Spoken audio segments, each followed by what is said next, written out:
We want to start with consumer investigator Hank Winchester following the ruling from a judge denying the Trump camp's bid to temporarily halt the counting of ballots. Hank.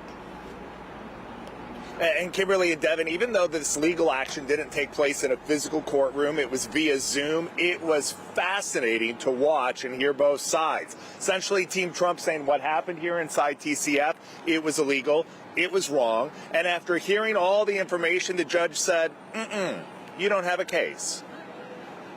You've never seen a Zoom meeting like this one before. The judge, attorneys for Team Trump, and Secretary of State Jocelyn Benson, the president's lawyers, working to stop the counting of ballots here in Michigan. This was an election inspector who was appointed according to the affidavit, that was handling the processing of ballots that had been sent in prior or after on November 4th. Attorneys arguing a woman named in the filings claims she was told by an election official here at TCF to change the dates on some ballots.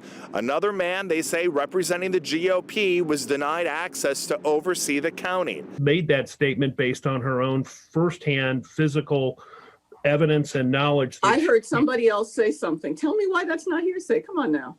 And then there's the issue of ballot drop boxes. Team President Trump wanted video and an investigation into who was removing ballots and when. Our request is that Secretary Benson issue a directive to the election jurisdictions, making that video available so that challengers can have some transparency. In the end, the judge denying the legal challenge by the president's team. Why?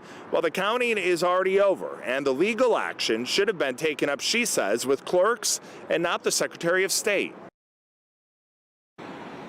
Back out here live in downtown Detroit, there's also the possibility of an appeal, although we haven't heard about one just yet. Again, the bottom line, the judge saying you're going after the wrong person. It's not the Secretary of State. If you want to take legal action, you need to go after the individual clerks. We're live here tonight. Hank Winchester, help me, Hank. And Hank, I understand the Michigan Attorney General has had something to say about it as well.